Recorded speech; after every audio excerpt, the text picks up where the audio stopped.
Welcome to Tub Talks with Damon. My very special guest today in the tub is Michael Mele, organizer, travel organizer, of fun, of adventure, of helping bring adventure and meaning to gay men's lives. Absolutely. I love that. Whenever I can. Whenever you can. Yes. I can't wait to hear about this. Okay. Michael, your ideas and your travel experiences, I think, are so relevant to the messages that we talk about in the tub. And the other thing I like to talk about that I want to start with you is, what do you like most about your body? Ooh. I would say my eyebrows. Yeah? What do you show the people? Show the people the eyebrows. Those are good eyebrows. Because what do you like about them? they're the most distinctive and they're what everybody always comments on. Uh-huh. And if people remember anything about me, it's my eyebrows. Those are cool eyebrows. Yeah, they're distinctive. Now, I see some people today, sometimes younger people, trying to mess with their eyebrows or groom their eyebrows. I don't get it. Right. Do you understand any of that? I don't. I don't either. No, they're All much right, younger than I am. maybe somebody can explain that to us, because I sure don't understand. Because I like your eyebrows. They're Thank like you. full, manly eyebrows. Eyebrows, right. That's Yeah. full eyebrows. Like Martin Scorsese eyebrows. Oh, yeah, a little bit. It's funny because I was sitting in my car the other day waiting to alternate side of the street parking, and some guy came by on his roller skates, and he turned around and he came back and he said, "Are you Martin Scorsese?" And I said, "No." Wow. Sorry, but I'm not. Wow, has that happened before? No, that's the first time. You do resemble each other at this point. At this age. Yeah. Maybe, yes. Okay, Yeah. okay. When I was younger, it was more like Gene Kelly, but now Oh, yes. Oh, I It's can see changed. that. now Oh, it's definitely. Yeah, you've got that handsome Gene Kelly. Definitely. Definitely. singing in the tub. Singing in the tub. Xanadu. I know that's not what people typically associate Gene Kelly with, Right. but that's probably one of my favorite movies ever, so we're gonna go with that. Okay, good. So, Michael, Yes.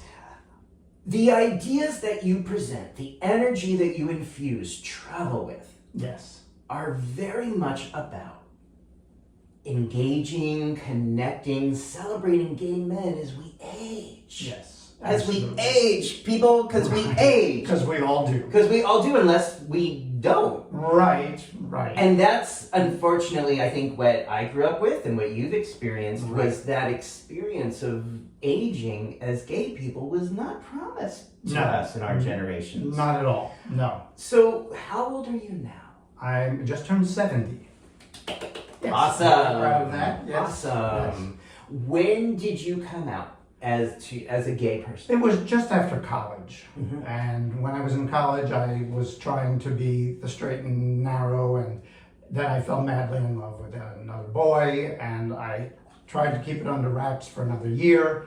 And then right after college, we ended up in bed together, and then it was all downhill from there. Oh, downhill? It was a slide, not in the negative way. Oh. It was an easy slide. Easy slide. Down into the Ooh. life I was supposed to be leading. Okay. Yeah. So is this in, I'm doing the math, the mid-1970s? Yes. Okay. Exactly. And where were you living during this time? I was living upstate New York, Okay. and we went to college in Syracuse. Syracuse. Yeah. Okay. So were you still in that area when the AIDS crisis started? No, I to had already hit? moved to Manhattan by then. So, okay. So I moved to Manhattan in 1978. Can we talk about that? Sure. Okay. Yes. So first, what was that part like of living gay in Manhattan in the late 1970s? We hear a lot of stories about this. What was it like for you? Terrorizing. How so? Because you never knew. First of all, we didn't know what it was. Really. Second of all, I mean, AIDS? AIDS, right? Before AIDS, you lived here before the AIDS crisis. Sounds Right. like you had some time in Manhattan. Yes, That was right. considered or romanticized to be the Yes. gay liberation. Exactly. Precisely. Well, before we got to AIDS, what was that like? Well, that was exciting. You know, everybody would just cruise on the street and you'd go home with somebody, and it was very exciting, and there just seemed to be no holds barred, and you were a kid in the candy shop. And then it all came crashing down because all of a sudden that fear crept in to Yeah. everyone. And it was like, uh-oh, have I already gone too far? Do I ever get to have sex with anybody ever again? What does this mean for the larger population? Because there was also the fear that people were going to start ostracizing gay men. Already the cash registers were beginning to wear plastic gloves because they didn't want to touch anybody. And people were really thinking about having to leave the country or go underground at that point. Didn't last a long period of time, but if you're asking me to conjure up my memories of all of this, that's what I remember. And many people tried to go back in the closet and pretend like they were not gay, had never slept with another man, etc. But the baths were still open. People were still going to the baths and having wild, unprotected sex, not knowing what was happening for them today, tomorrow. And some people thought they were invincible and nothing could happen. But the toll bell kept ringing and people kept dying, and they kept dying in big numbers and in not very pretty ways. And so it was maybe 4 years before I even agreed to get tested, because there were negative reports about people getting tested at that point. Were they going to use that against you? All of that. And then a lot of people said, well, I just don't want to know. I don't, if I have it, then I'll live with it, and I don't want to know. And then at one point you realize that you need to know so that you can live the rest of your life, and so that you can maybe have sex again with somebody in a protected way. So it was about 4 years later, and at that time, you got tested, and it was like 5 days before they would let you know what the results were. Oh my God, I remember 2 weeks. I 2 remember weeks? having to wait 2 weeks for the results. Maybe it was 2 weeks. I don't remember that long. Right, that was awful. That was cruel. And it wasn't even like the results would be accurate. The results at that time were like, well, 6 months. All this tells us is 6 months ago you were negative. It doesn't mean you're negative today. That was always a reassuring message. Exactly. So there were. Do you remember how you first heard or learned about AIDS, or what was referred to as GRID back then? Yes, I do. I was reading New Yorker magazine, and there was a little blurb about this strange cancer that gay men were getting. And then there was the gay newspaper also at that time, and I can't remember the name of it. Do you remember? New York something. I'm not sure. And I read this article about it, and I thought, well, that's odd. That's certainly not my group of people. That would never be. And then I remember I went to iron a shirt to go to work or something like that. And it really started sinking into me like, oh, wow, this is something. This is being reported in the news. What is this? And so that was my first hearing and thinking about it. How about, as someone who was in the community, did you know people that were getting sick? Oh, yes. Yeah. The very first person I knew was a guy who I was madly in love with, but who had always said that we weren't right for each other. Thank God. And his partner called me once and said, Michael isn't doing well and we don't know what it is. And then the whole saga, and I didn't think that much about it. I thought, well, he'll get better. We didn't know what it was. And then every time I would talk to them, I would hear he's doing worse. He's going into the hospital today. And then finally, maybe it was only 4 months later, his partner called and said, Michael died today. And that was like wow, you can't be serious, no. And that was the first person who I really knew who had AIDS and who died of it. I mean, people died of this. Yeah. And then from then on, more and more people started getting it. When that happened, a friend of mine said, well, he was so promiscuous. If it was going to happen to anyone, it would happen to him. And then that friend died of it 2 years later. So, I mean, the numbers just kept growing and growing and growing, as I'm sure you experienced as well. Yes, and I wasn't in the middle of it. I hadn't come out yet during this part of it. Yeah. I kind of came out as gay and became sexually active during, so with enough, kind of considered the second wave, meaning like my generation, like I knew what AIDS was before I started having sex. I wasn't having sex and then getting completely traumatized by seeing my peer group get sick and pass away. And there was no treatment, and the treatment that finally came out was AZT, which was worse than the disease. It was awful. Right. So you were now in your late 20s when this started happening with regularity. Right. What was that like? It was, it was fine, kind of like when we will talk about the pandemic in another 5 or 10 years, you still were living your life. You still had to live your life. And you just had to incorporate this knowledge in with that. And every person who you heard about who had HIV or who was dying or who had died and you hadn't heard from them in a long time, it just became more and more profound, every single minute of it. And I think for me, the overwhelming feeling was fear, total fear, for myself, for my friends, for people who wouldn't tell you they had AIDS and then all of a sudden 1 month they're gone and they're doing a service for them. That was terrible. So if we talk about gay men aging, those of us who are around and in their 70s, 60s, 70s, 80s, we've gone through this period of taking care of one another much earlier in our lives than anybody else would have. Right. Much earlier than most of us even think about that. We usually don't spend our 20s thinking about death. Right. Or taking care of people, or going to the hospital with them, or helping them with their walker, things like that. People used to wear Hickmans. Do you remember the Hickman? No. That was there were so many supposed treatments, but a Hickman was an IV that they would put directly into your chest. I don't know if it went into your lung or what. But you had to live with it all the time. And so people would be walking around like in the hospital with an IV, but at home they would have a Hickman. So it was, and as every day goes by, you accept more. You assimilate to more, you adapt to more. And you always just kept hoping and praying that you weren't the next one in line. So it was not only worrying about the people or seeing the people around you passing away, but also coping with that fear that you yourself could have it. And we didn't, again, the test that we described, that in itself still had the 6-month window period, those weren't even available until like 85, 86. Right. So you had to go through the first 5+ years of this, not knowing, having no way to medically know if you had it yourself.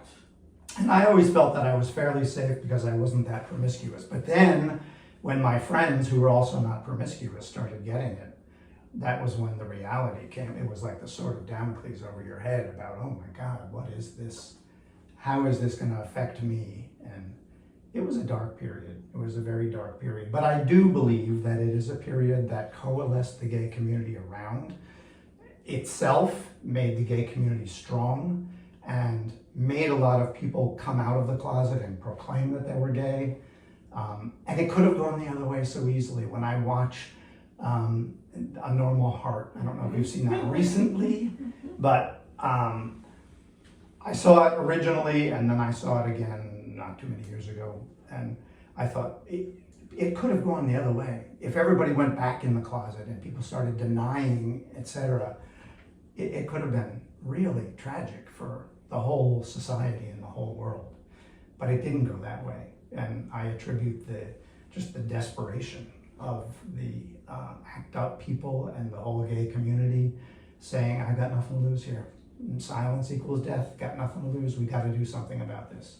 Absolutely. And then just last week we watched the Rock Hudson documentary, and Rock Hudson became the face of AIDS. Right. And then the rest of the population began to realize that this was something, and not just for the Martians, who I don't really associate with, but could be for anybody, my hairdresser, but also my teacher, my brother.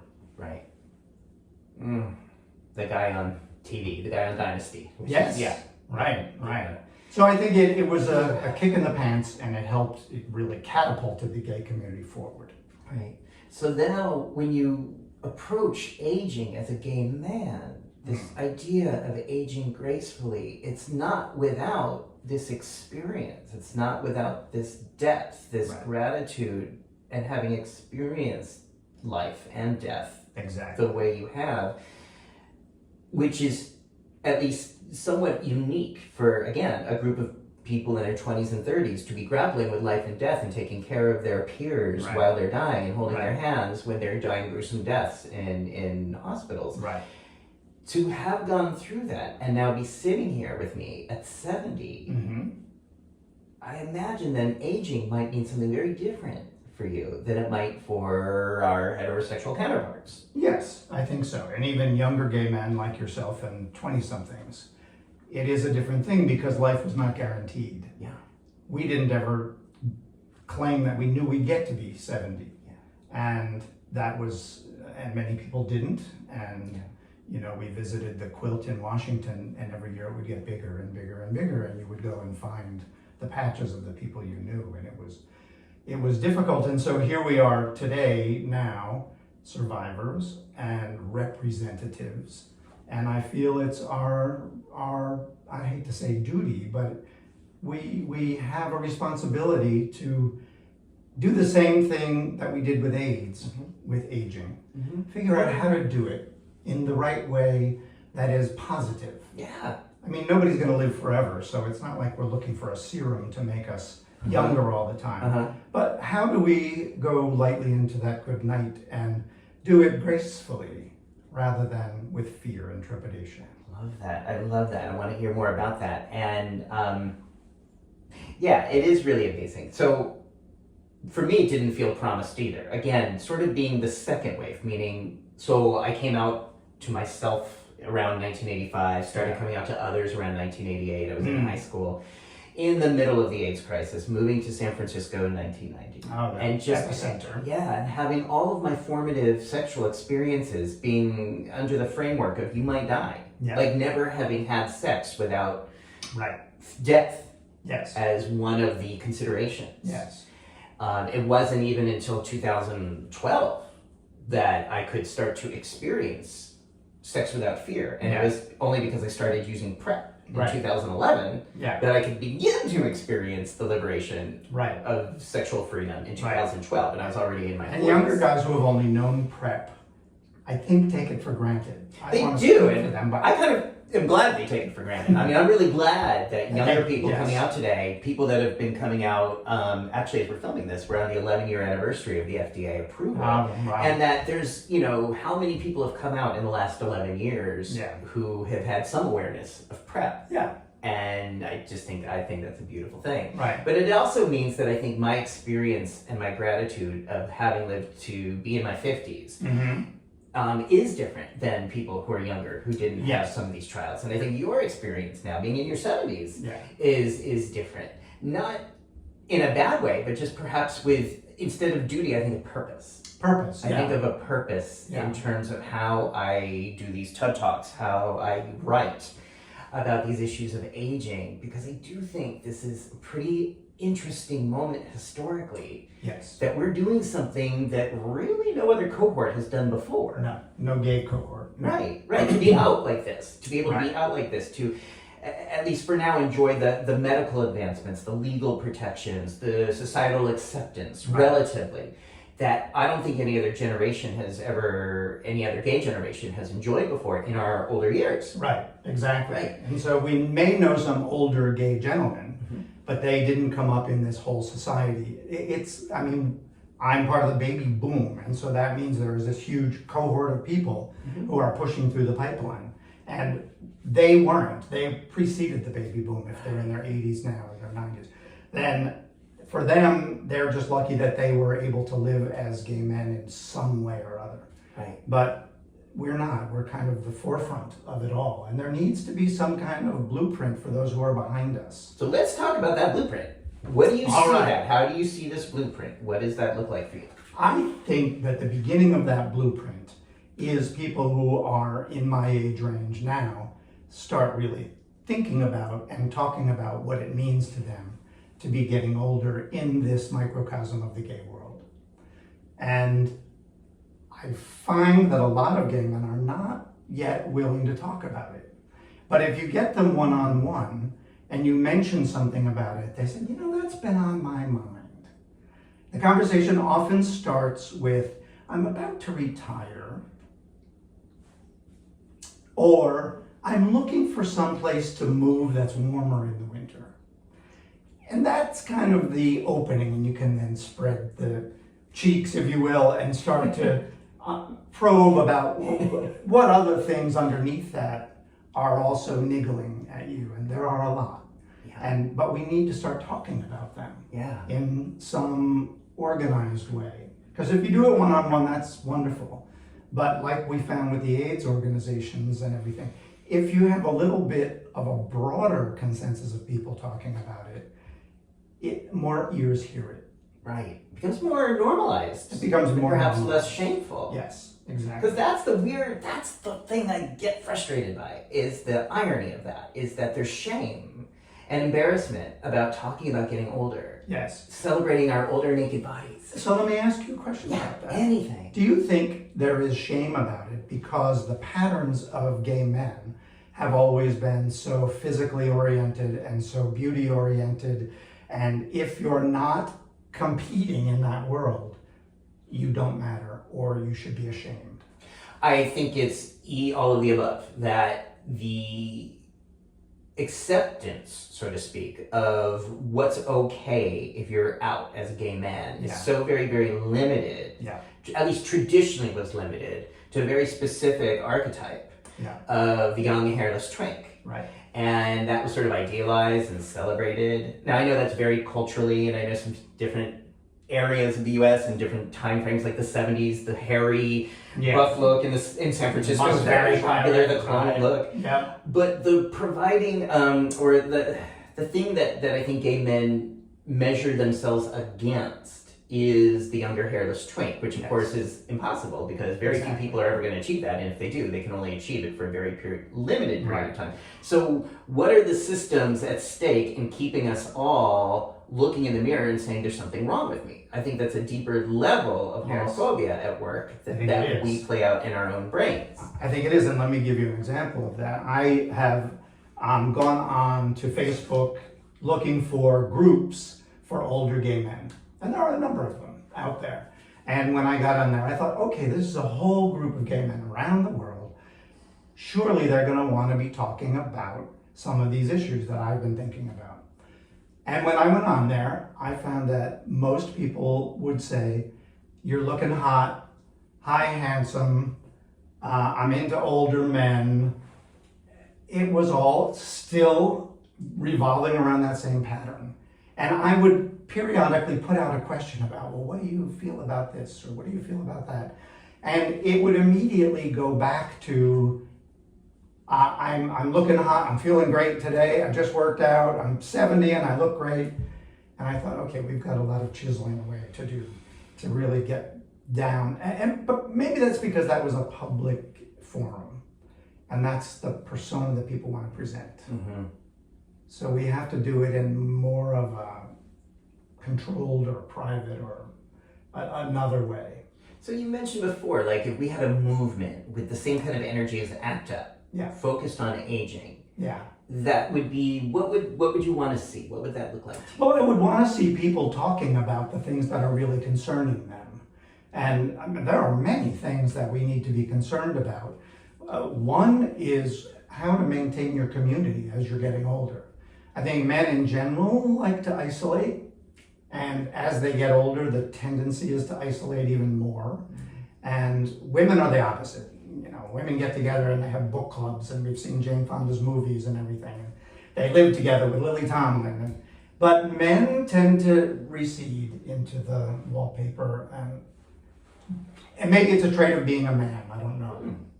And gay men. Have you found more of that retreat for yourself? I find that it's really easy to sit home and watch TV than to go out to dinner with somebody. You know, there is that pull. But now that I'm aware of it, maybe I make a different choice.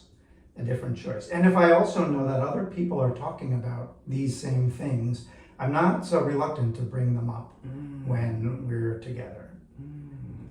So someone watching this might say, so what's wrong with sitting home and watching TV by yourself? And there's nothing wrong with it until you need to have that support group, until you need to connect in with your community. To me, the bottom line of all of it is community.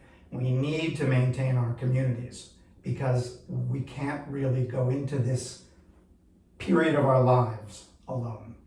I mean, we can. It's not going to be pretty if we do that. Community is the basis of all of it. We've all seen the Golden Girls. We know how supportive they were of each other. So if we can maintain a community, then when we get sick or when we have some issue or when we're grieving, and what happens if your partner of 50 years dies on you? Are you going to go into your shell, or are you going to turn to some kind of community? And are you going to let that community come and help you? So, to answer your question from a long time ago, I think one of the important things for us to consciously do is to develop and maintain the communities that we have. So when you talk about, I'm going to move away to a warmer climate, you better make sure there's a community there. Because if you're just going to move away to someplace in Florida that's all older straight people, you're going to not have the community that I think we all need. Yeah. I think that's bottom line for all of it. I think that's so important and so valuable. And I think one of the greatest challenges, not just for gay men, but for people in general, but I want to keep this conversation on gay men, is do you think gay men have an easier time of forming these chosen families and communities, or a more difficult time? Interesting thing that you would say that, because I have always said being a gay man is very easy to go traveling around the world, because wherever you go, you can find a community. Yeah. And it's pretty much true. Wherever you go, you can find a community unless you stop going. And if you stop going or searching, you're not going to find that community. I mean, they're out there.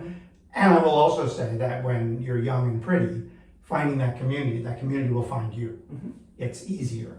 It's easier when you're 75 and using a cane, you're invisible to that community. So I was going to ask you, that's something that comes up a lot in my conversations. And when I say my conversations, they're usually more of that one-on-one that you described, either with friends or in my therapy practice. How do you ever experience that sense of being invisible to others? Oh, yes. When did you start to notice that? About 10 years ago. Okay. Yeah, because living in New York, winking at people on the street and just turning back and looking at people was always a part of life. It was fun. It was playing the game. Yeah. It was flirting. Mm-hmm. And we all did it and we all loved it. And then there was a point where nobody would wink back and people would just walk by you and not even see you. And it made me realize that, I've transitioned to, and I've heard women say this too, that after a certain point you're invisible. The men are all eager to wink at you and whistle, and then after a certain point you don't exist. How does that feel for you? Well, you have to deal with it. And you have to. How do you deal with it? Well, talking with other people about it helps a lot when you find out other people have that same. Does it hurt your feelings when that happens? It did at the beginning until I realized what was going on, and that was that you're not going to be young and pretty forever. You're changing, and the world is changing, and you have to recognize that, and you have to move along with it and recognize what your position in that world is. Not just what you're feeling, but what other people are feeling towards you. It happens, and it will happen. And so maybe we shouldn't is a bad word, but maybe trying to flirt with everybody on the street isn't the right behavior for somebody as you're getting older. Well, or perhaps maybe it's not a barometer of your true beauty and your value and your worth. It might be fun. It might be like a game that you play, but it can't be the scorecard you keep in terms of how you feel and experience. Unless you have incorporated that as your own barometer of yourself. Right. Now, which gay men are to very the much original prone point. to do. Yes. Right. To externalize their sense of beauty and power and value into the gaze, the G-A-Z-E, of other men. Yes, right. And so we first have to be aware of that pattern and then find ways to change that pattern within ourselves. And changing a pattern. How do you change it? Luckily I'm in a relationship, so I'm not looking for hooking up with somebody else. Mm-hmm. And I think that helps a lot. I have a lot of friends who have not found their intended yet, and they're still looking for that person, and they're frustrated. Mm. There's an unfulfilled part of them that makes them feel like they're not wanted. Are they not wanted, or are they not wanted in the way that they're putting themselves out there? That is such a really important question. I want to just emphasize that because people watching this aren't always paying full attention. You asked, are you really not wanted, or are you not wanted in the way that you're putting yourself out there? Right. So if you're putting yourself out there as looking for men's attention and approval, and thinking doing you this look in- like a 35-year-old. and you're going to bars and clubs wanting Yeah. that attention, or cruising the street wanting that attention, and you don't get it, Right. that might be a harsh crash. It might be, and you might then have another gin and tonic, and then another gin and tonic, and end up being very depressed. Okay. What are more effective ways for people to experience their beauty and their worth and their power? This is something that I would like to discuss with our group when we get together, because I don't know the answer, but I do believe the answer is in a group dynamic, and that together people will come up with at least a result, I don't know, but a little indentation into what that result would be. Right. But I think that talking with people on a more intellectual basis, talking about things that are more oriented on your brain or your experiential level, is going to meet you more where you are rather than where you imagined you were years ago. Wow. Okay. But that's difficult because other people have to be in agreement and want to do that with you. Right. And if they're not, then you're not going to go to a bar and talk to somebody about that, probably. Usually. I mean, sometimes, but that's not always Right. what people Right. are going to bars to. Now, I do. It's in my 50s. The same thing was in my 20s. When I go to bars, people tend to want to tell me their situation. Like, because Sure. I'm a therapist because I'm a human being, not the other way around. I think Yeah. I've always just been that person who people want to tell their shit to. Yeah. So, Yeah. but so I'm used to having some of these really intimate conversations about life and death and existential crises in the middle of a bar or a club, because people Right. just generally tend to tell me that stuff. I Yeah. don't know why. Okay, you're not. But It's I not do. common. But I think maybe it's like that's partly an energy I hold, something I'm open to, I think so. and but it's not. I don't again, like getting back to what you said. I don't use that as a barometer of my. I don't use that for validation. Yeah. I don't want to use men's attention or determine my beauty or power based on whether other people think I'm fuckable or not. Right. And Right. that's always the tricky balance. Yes, it is. And so we need to dig down deep in ourselves and also recognize that other people are struggling with that same thing. Right. I think all gay men are struggling with. Well, not all, but most No. gay men are struggling. Yeah, not the guys on the porno films that you see. They're Right. not struggling Oh, with yeah. any of that. That ideal. Yeah. Right. So you may have. This kind of brings us into, and we've kind of started talking about the epidemic of loneliness. Yes. And how do you experience, or what does that term even mean to you, and how or if you experience that? I think we all experience loneliness. I think loneliness is an epidemic in our society because of the way our society has evolved.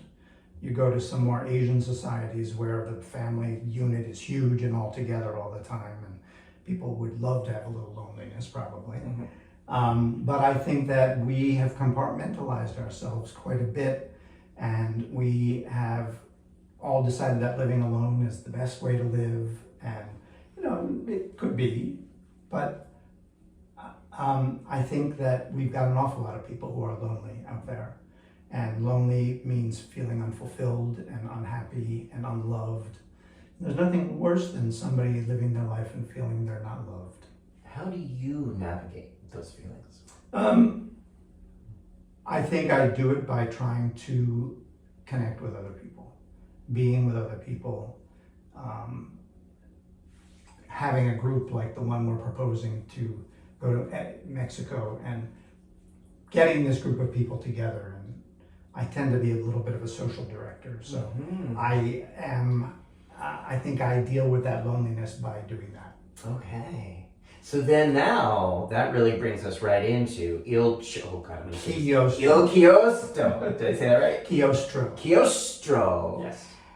So you've created space. You've created experiences through Il Chiostro. Right. Talk to me. What is Il Chiostro? What is this? It's an Italian word for the cloister. The And my cloister. business partner and I created it almost 30 years ago. Wow. The concept was to bring people out of their comfort zones to another place for a week, and we would take care of all of their needs, and they would concentrate on either some kind of artistic or personal development activity for a week with a guide or a teacher.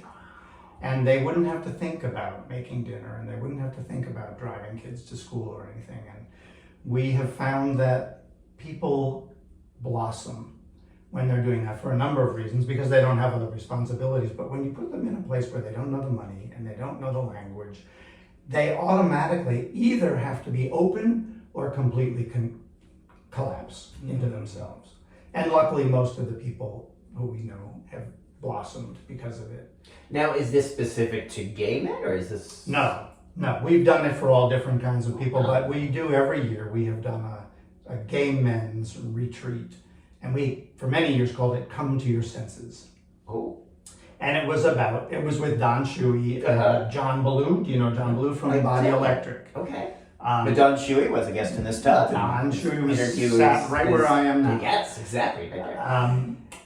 And we would have a group of gay men, 12, 15 gay men, who would come for a week in Tuscany, and Don and John would just lead them through different exercises about concentrating on their senses and opening them up. One day would all be about vision and what are you seeing. Another day would be all about taste and what are you tasting, and how is the food affecting your mood and things like that. And then we would have other activities, cultural activities, and fun stuff to do around that. But the theme for each day was one of your senses. And it was an incredibly bonding experience for the guys who came. And I still am friends with some of them even now, many, many years later. And I think the experience of doing this with other people of their same cohort was really valuable to them and important. Wow, so you have been providing this space, this community space for 30 years. Yeah, just about. When you think about gay men 30 years ago and the gay men you work with today, are there any significant differences? They're the same people. Yeah, I kind of see that too. Yeah, there are big differences, because back 30 years ago, people were interested in their careers. They were looking to find their relationships or do something, change their relationships or whatever, maybe change their careers. They were more involved in the society that they were partaking in. And now, as we're moving into men who are aging and maybe retiring, and the whole theme is different. You know, we don't need to be talking about what's your next career move. Because next career move might often be retirement and living on a beach somewhere, or something like that. So now the questions are, how do you envision that third chapter, that next part of your life? Let's talk about how we can get us all to that next step. Nice. You help me, I'll help you. We'll all do it together. Nice. I guess I was saying earlier, I feel like a lot of external things have changed in 30 years. Yes. I feel like from the therapy point of view, a lot of internal things have not changed in 30 years. Mm-hmm. The fears of getting older, Right. the experience of loneliness, Yes. the inner sense of not knowing who we are, not knowing our true sense of power. Right. So the biggest thing that's changed is the internet. We now have the internet that will answer all of our questions and none of our questions. And it's really important to know how to navigate that so that it fulfills you and supports you, rather than so that it tears you down and disappoints you. And I think what the internet does is gives us a challenge to be intentional. Because if you're not intentional, right, what you experience on social media or on dating apps is going to reinforce whatever insecurities or fears or loneliness you have. It's just going to amp that up. Yes. It can also amp up the experience of connection, of community, of friendship, of love, of play. Yes. If we're really intentional with how we use it. That's my opinion anyway. Well, I think that's very true. And intentionality is the important word there.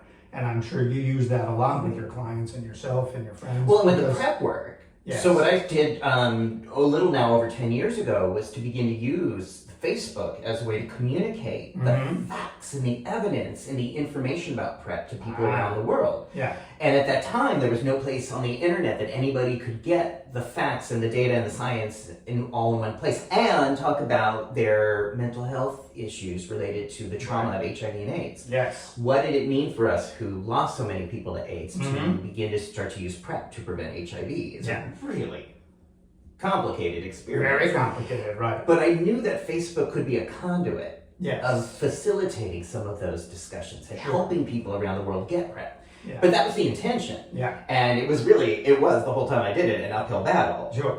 Yeah. to maintain fact and respect. Yeah. Yeah. But I saw that the internet could be used as a way to bring people together and help people not feel so alone Yes. and feel more empowered by using science and facts Right. to figure out how to play and Yeah. connect. And it can. And I don't mean to disparage the internet entirely, but I think that we have to make sure that it doesn't control us, that we Right. control our interactions with it. Right. Because otherwise, I see an awful lot of men my age who are constantly on Grindr. And there's nothing wrong with being on Grindr, but I want to know if that's really what their intention is. Right. Or Right. I'm looking for something else. Right. What is the intention? Yeah.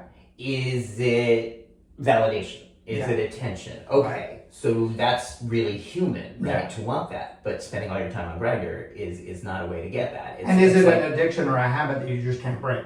And if that's the case, let's think about right, or that. did it start as a habit, now it's an addiction that you can't break. Yes, But right. something like that. But I see Grindr as more of the symptom than the problem. Yes. If it's like, so how then do So you are we really going back to tap loneliness into now? right? How do you really tap into community connection and Right. empowerment? Right. Because Grindr is not the way Right. that people are going to find that No. sustainably. Right. Wow. But you have to have access to a community somehow. Right. I hear some older men who are retiring. I was just talking to a very good friend of mine. He said, well, in the winter from now on, I'm going to go live with my brother, who lives in Arizona, who is an arch conservative, a gun-toting, Christian, Bible-thumping arch conservative. And he's going to go live with him all winter long because it's convenient. And I think there are a lot of guys who make choices like that because maybe we don't have the families that straight people have.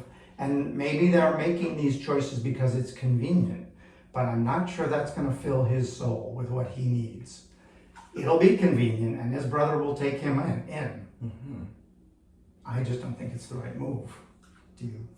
It would not be healthy for me. No, I know. Can't. But I see a lot of men considering that option. Maybe I'll just go back to where I came from and live with my family.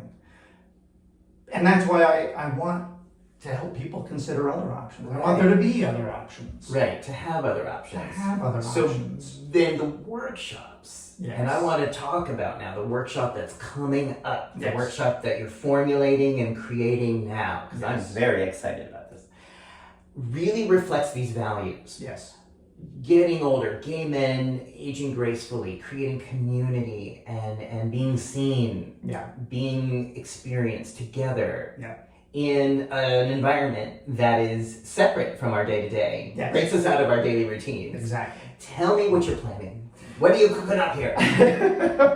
Don and I are cooking this up.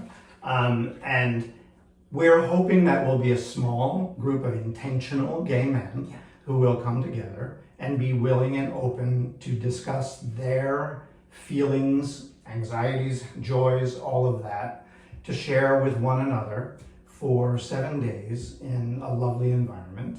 And we are not going to say we're going to talk about X, Y, Z, and Q because we want the specific topics to come from the participants.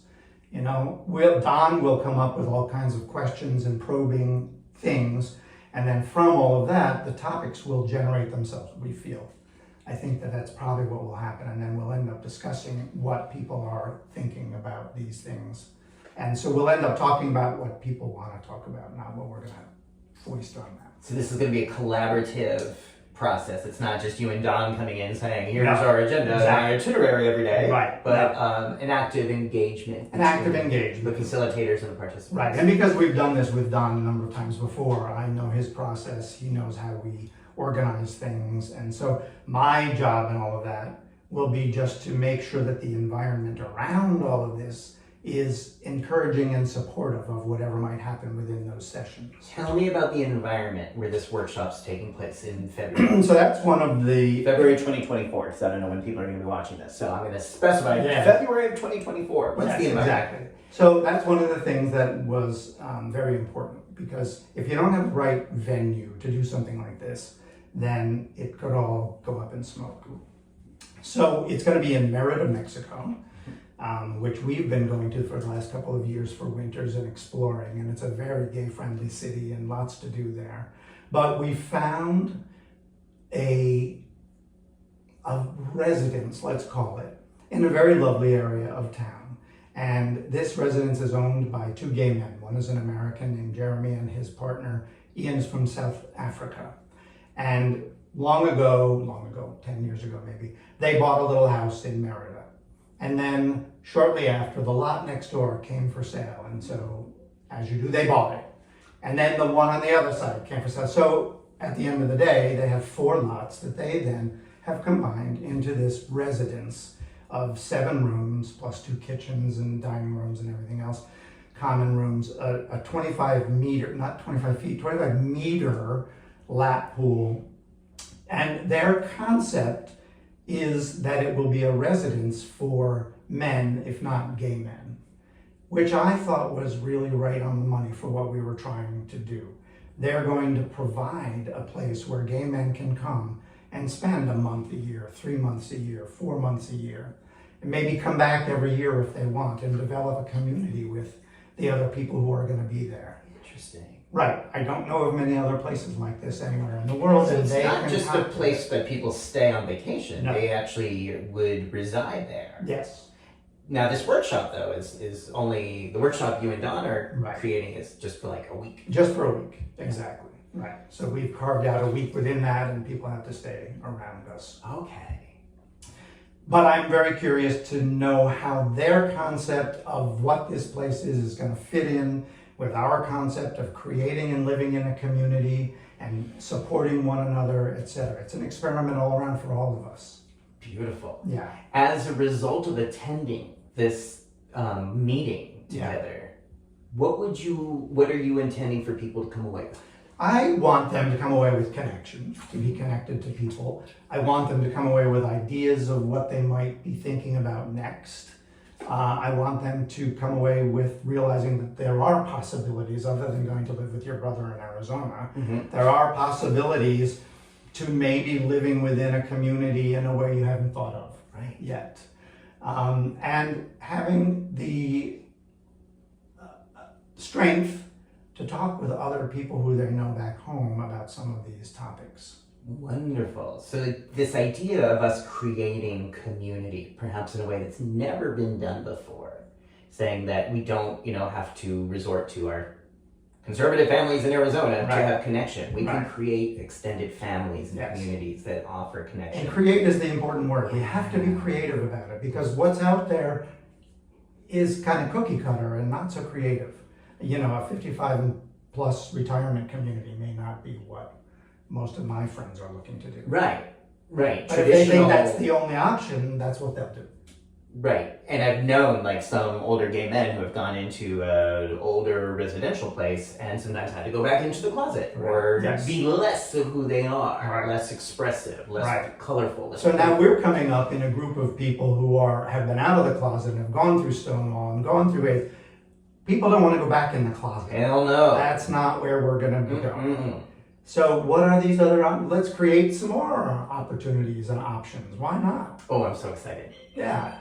Oops, somebody's phone. That's my phone. Okay. So if somebody's trying to get hold of you, I hope they're going to sign up for this workshop. Maybe. So if people want to see this workshop and sign up for it. Yes. Now, right now, as we're talking, as this is airing, if you're seeing this before February 2024, they can go to the link. It'll be linked right below. Yes. They can just be on YouTube. Yep. And you are looking for people who want to be part of this. Absolutely. Right. As I said, there's only 7 rooms. So it's going to be a small, intimate group. Okay.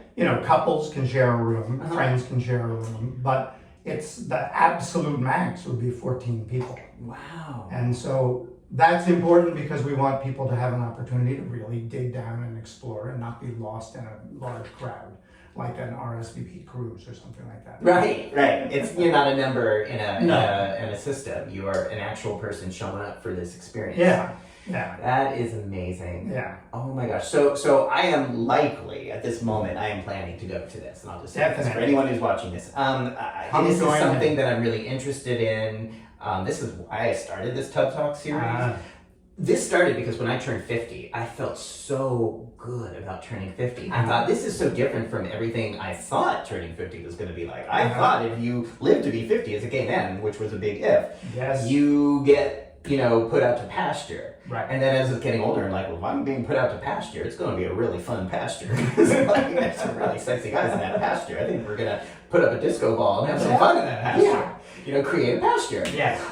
Create a pasture. I like that. So then I started writing about it. And after I wrote about my 50 lessons of 50, I started thinking, I want to hear what other people have to say, what other people are thinking and feeling and experiencing about this precipice of joy that I think is available to us as we age. Mm-hmm. And I got really, really excited about that. And that, for those who watch the show, know that that's really a theme of a lot of these interviews, is creating a space in a bathtub where we can have naked conversations about the potential that lies before us. And having a naked conversation, you've hit the nail on the head, is very important. Because like taking somebody to a country where they don't speak the language and they don't know the money, it makes you vulnerable and you open up. Yeah, it's different. It is. It is different. It's functional.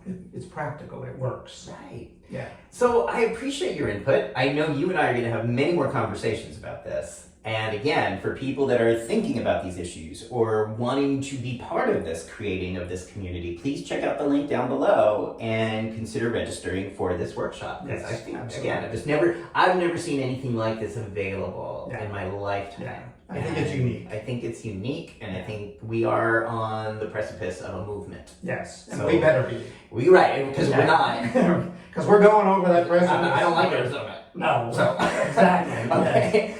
Is there anything I haven't asked you that you want to make sure people know or consider when they're thinking about aging gracefully in their lives? I think we have talked about it, but what I would like to emphasize is that we need to think about it. We can't avoid thinking about it. Beautiful. Okay, now the link will be there. If anyone wants to follow you or see your work, are there additional ways people can follow you? I don't think you're very active on social media. I am not. Because I was trying to find you. No, I'm not, unfortunately. Is that just not... Yeah, I mean, you could also include my email if you wanted to.